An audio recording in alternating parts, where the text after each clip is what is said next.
আসসালামু আলাইকুম। কেমন আছো তোমরা সবাই? আশা করছি যে যেখানে আছো ভালো আছো, সুস্থ আছো। আমি মাহফুজা আফরোজ, আমার ইভিনিং মাহফুজা ব্লগের আরও একটি নতুন ভিডিওতে তোমাদের অনেক স্বাগতম জানাই। আর তোমাদেরকে বলবো হ্যাপি নিউ ইয়ার, নতুন বছরের শুভেচ্ছা। পয়লা জানুয়ারি তোমার কেমন কাটলো, তোমাদের সবারই কেমন কাটলো অবশ্যই তোমরা কমেন্ট করে অবশ্যই জানিও। তো আমার কীভাবে কেটেছে সেটা বলবো না, বাড়িতে কাজকম করেই কেটেছে। তবে সন্ধ্যাবেলা গিয়ে আমরা এলাকার মানুষ কয়েকটা মিলে ভাবি বৌদিরা মিলে কিন্তু ননদরা মিলে একটা ফিস্টি করেছিলাম। সেটা আমি তোমাদের সাথে লাস্ট পার্টেই শেয়ার করব। আর তার আগে আমি বলবো আজকে বাবা খুব সকাল সকাল আমার বাড়িতে আসার কথা, কারণ আমার বাড়ি থেকে কিছুটা দূরে একটু কাজের জন্য সকালবেলায় বেরিয়ে গেছে, প্রায় 6টা-7টার মধ্যে বাড়ি থেকে বেরিয়েছে। আর সুগারটা একটু টেস্ট করার ছিল, তো আমার বাড়ি যেহেতু রাস্তাতেই পড়ে, ওখান থেকে ভরা পেটে যেহেতু নিতে হবে, তো আমার বাবা আমার বাড়িতে আসে। তো বলেছিল যে সকাল সকালে রান্না করে রাখতে। আর বাবা আসবে মানেই তো একটু ঝামেলার মধ্যে থাকা, রান্না বান্না, এটা খাওয়াবো ওটা খাওয়াবো, সময় করে কিন্তু উঠতে পারি না। তো একটু লেট হয়ে গিয়েছিলো, একটু রাত করে ঘুমাতে গিয়ে না লেট হয়ে গিয়েছিলো। সকালে যখন উঠেছি ঘুম থেকে দেখছি 7টা বাজে, বাবা আসবে 9টায় আর 7টা বাজে। আমি তো সব আইটেমগুলো মেনটেন করতে পারবো না সময়ের মতো করে।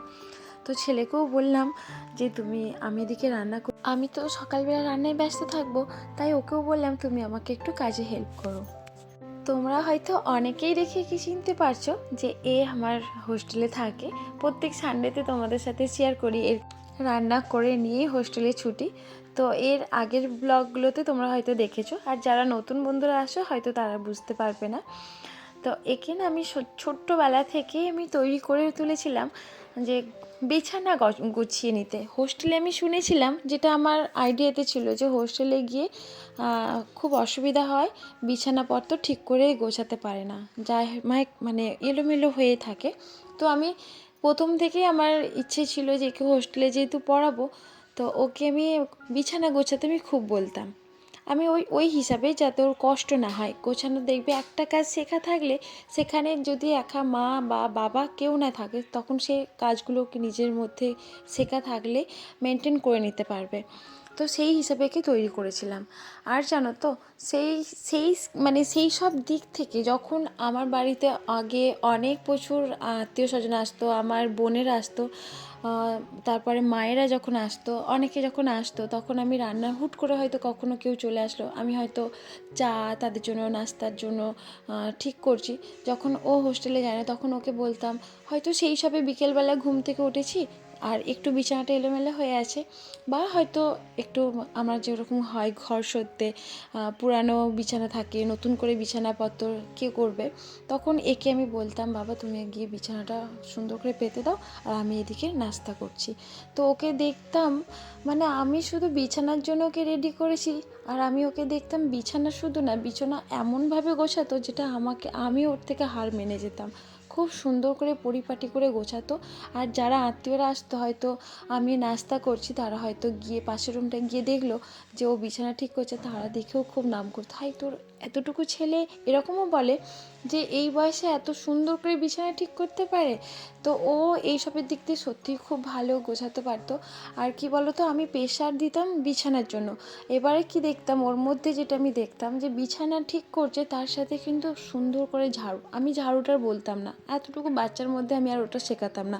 আমার ইচ্ছে, আমার মনের উদ্দেশ্য ছিল যে ও যেন হোস্টেলে গিয়ে কষ্ট না পায়, কিন্তু তার মাঝে যে ও ঝাড়ু দিয়ে সুন্দর করে গুছিয়ে নেবে, আমি এটা ভাবতাম না। আমি যখন আত্মীয় স্বজন আসতো, ও আমার সাথে সাথে থাকতো, সেই সব দেখতো যে মা কীভাবে ঝাড়ু দিচ্ছে, কোন জায়গায় কোনটা কি সুন্দর করে গুছিয়ে রাখছে, ওইটা বোধহয় ও কপি করতো, সেটা আমি বুঝতাম না। সেটা আমাকে দেখেই কিন্তু ওরা শিখেছে। তো আমি দেখতাম, তাহলে আমাকে সম্পূর্ণ দেখতো, ফলো করতো। তো এখন ও যেভাবে গোছায়, আমি তো ওর কাছে পুরোটাই হার মেনে যাই। তোমাদের কাছে আজকে কিন্তু তোমাদের সাথে এইগুলোই শেয়ার করব। আমি এতদিন হয়তো তোমাদের রুমগুলো কীভাবে গুছিয়েছি সেই সবগুলো শেয়ার করছি, আজকে ওর সম্পূর্ণ গোছানোটাই আমি শেয়ার করব। আমি যখন রান্না করতে করতে মাঝে মাঝে ওকে ফলো করছি যে ঠিকঠাক হচ্ছে কিনা। অনেক দিনই তো করে না, হোস্টেলে চলে গেছে, নিখুঁতভাবে গোছায়, যেখানে আমার হাত লাগাতেই হয় না। তো এখনও সেই ওই রকমই গোছাতে পারে, যেখানে মানুষের এক নজরে পছন্দ হয়ে যাবে। তো তো এ মানে আমাকে ফলো করতো যে আমি কিভাবে গোছাই, আত্মীয় স্বজন আসলে শুধু বিছানা না সব কিছু সুন্দর করে আরেকটু পরিপাটি করে গুছিয়ে নেওয়া। তো এটা ফলো করে না ওর মধ্যেও এটা পেয়ে গেছি। এই হচ্ছে এরা হচ্ছে যে আমার আমার হচ্ছে 2 ছেলে, এরাই যেটা বলছিলাম এরাই হচ্ছে আমার মেয়ে, এরাই হচ্ছে ছেলে। কখনো কখনো এদেরকে আমি ভালোবেসে বাবাও বলি মাও বলি। তো এদের মধ্যে আমি মা বাবা সবই খুঁজে পাই। তো যাই হোক, আমি এদেরকে খুব ভালোবাসি। আর জানো তো, তোমরাই দেখলেও বুঝতে পারবে, তোমরাও ভিডিওটা দেখলে পরে বুঝতে পারবে ও কিভাবে গোছাচ্ছে। তো মাঝে মাঝে কি করছি জানো তো, আমিও কিন্তু একটা রান্না চাপিয়ে দিয়েছে, আবার দেখছি ও কিভাবে গোছাচ্ছে। তো আমি কিছু ভিডিও করছি, ও কখন মানা করছে বারবার যে দেখো মা করিও না। এটা ফাইনালি লুক। তোমরা অবশ্যই কমেন্ট করে জানিও কেমন গোছানোটা হয়েছে। তারপরে চলে আসে বাবার একটা কাজের জন্য আমার বাড়ি সকাল সকাল আসে, যেখানে মানে ভরা পেটে খেয়ে নিয়ে 2 ঘন্টা পর মানে ব্লাড পরীক্ষা হবে। তো বাবার জন্য কিছু কই মাছ রান্না করেছিলাম আর ডাল, মানে সীমিত সময়ের মধ্যে আমি কিছুই ভালো সেরকম রান্না করতে পারি না। একটা মাছ করেছিলাম, মাংস করেছিলাম, ডিম ডাল এরকম একটা লাইট খাবারের মধ্যে করেছিলাম। আর খাওয়া দাওয়ার পর বাবা অনেক রেস্ট করলো, অনেক গল্প করলাম, সেই সবগুলো তো আর ভিডিও শেয়ার করলাম না। খাওয়া দাওয়া করেই বাবা 11টার মধ্যে বেরিয়ে যায়। তারপরে ওর নানাজি চলে যেতে ওরা মৌকা পেয়ে যায় একদম গেম খেলতে। এরা একটু গেম খেলছে, আর এদের মধ্যে ফ্রি ফায়ার খেলার নেশাটা এতটা যে কি বলবো, আনলিমিটেড ওয়াইফাই পায়, অনেকটা খেলার নেশা, আমি বলেও পারি না। সেই হিসাবেও কিন্তু আমি ওকে হোস্টেলে দিয়ে নিয়েছি। আর জানো তো, মানে ওর সেখানে গিয়ে হোস্টেলে প্রায় 80-82% নাম্বার থাকে। হয়তো আমি যদি বাড়িতে রেখে ওকে পড়াতাম, মানে বাড়ি থেকে যখন ওকে অনেকে বলে কেন হোস্টেলে দাও, হোস্টেলে তো ভালো হয় না, কিন্তু আমার কাছে বলবো না, হোস্টেলে গিয়ে কিন্তু অনেকটাই উন্নত হয়, লেখাপড়ার দিক দিয়ে ভালোই থাকে। হয়তো এখানে থাকলে আমি 82% নাম্বারটা আমি পেতাম না। তো এখন 9-এ পড়ে, তো ওর মধ্যে ওর এখন যে 9-এর যে ক্লাসের যে পরীক্ষাটা দিয়েছে, 5 তারিখে রেজাল্ট বার হবে। তো যাই হোক, অনেক কথাই তোমাদের সাথে শেয়ার করছি। তো আমার ছেলেদের জন্য তোমরা অবশ্যই দোয়া করো, ওরা যেন ভালো আরও সুন্দর পড়াশোনা করে যেন পায়ে দাঁড়াতে পারে। তো তারপরেই দেখো আমি ছাদে কিন্তু চলে এসেছি। সকালে যেহেতু রান্না বান্না কমপ্লিট হয়ে গেছে, বাবাও খেয়ে চলে গেছে, তাই ভাবলাম কিছু গাছ আর মাটিগুলো না একদম নষ্ট হয়ে গেছে, উলু বাগান মানে জঞ্জালে ভর্তি হয়ে গেছে।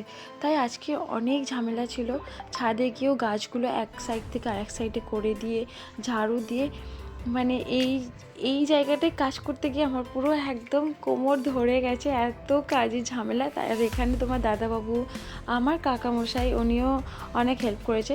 তো ওই দিকের ছাদ থেকে এই দিকের ছাদের মানে এসব ফলের গাছগুলো নিয়ে চলে আসি। ছাদের মধ্যে 2 দিকে ছাদেরতেই আমার গাছপালা ছিল। তোমার দাদাবাবু বললো দেখো এক সাইডে করে নাও আর এক সাইডে ফাঁকা রাখো, বেশ সুন্দর লাগবে।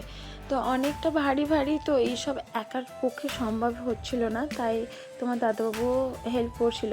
আর এই যে গাছটা দেখছো আমার মৌসুমী লেবু গাছ, 2টা না 3টে লেবু হয়েছিল, 3টা লেবু ছিল, তো একটা করে তোমার দাদাবাবু খেয়েছে, তো একটা আমার সৌন্দর্যের জন্য রেখে দিয়েছি। তো যাই হোক, অনেক কাজ করলাম আজকে, প্রচুর কাজ হয়েছে, আর আমার শরীর একদমই বইছে না জানো তো। তো মাটিগুলোও আমি সংরক্ষণ করে রাখলাম, যখন গাছের একসময় কী হয়, মাটিতে জল দিতে দিতে না ধুয়ে মাটি নষ্ট হয়ে যায়, তাই অনেক মানে কষ্ট করে এই 3 তলাতে উঠতে, মানে উঠিয়ে নিয়ে যেতে অনেকটাই বেশ হেডেক লাগে। তাই আবার মাটিগুলো ভালো করে মানে বস্তায় করে ভর্তি করে সংরক্ষণ করে রাখলাম, পরে যাতে কাজে হয়। আর তোমার দাদুকে বললাম দেখো তুমি ছাদটা ধুয়ে দাও, মানে এই জায়গাটা ধুয়ে দিলে না অনেকটা সুন্দর লাগবে। এই জায়গাটায় বসলাম কি হয়তো 1-2 কাপড় ধুয়ে নিলাম, তো এই রকম ভেবেই এই সাইডটাকে পুরোটা আমরা ধুয়ে নিয়েছিলাম। তো যাই হোক, তোমাদের সাথে অনেক কথাই বললাম আমার ভিডিওর মধ্যে। তোমাদের যদি কোনো পার্ট ভালো লেগে থাকে অবশ্যই একটি লাইক আর একটি কমেন্ট করে দিও। আর নতুন বন্ধুরা হলেও অবশ্যই মানে চ্যানেলটা সাবস্ক্রাইব করে পাশে থেকো। তোমাদের সাথে আবার দেখা হবে নেক্সট ব্লগে। তোমরা সবাই ভালো থেকো, সুস্থ থেকো, আবার দেখা হচ্ছে। টাটা, বাই, আল্লাহ হাফেজ।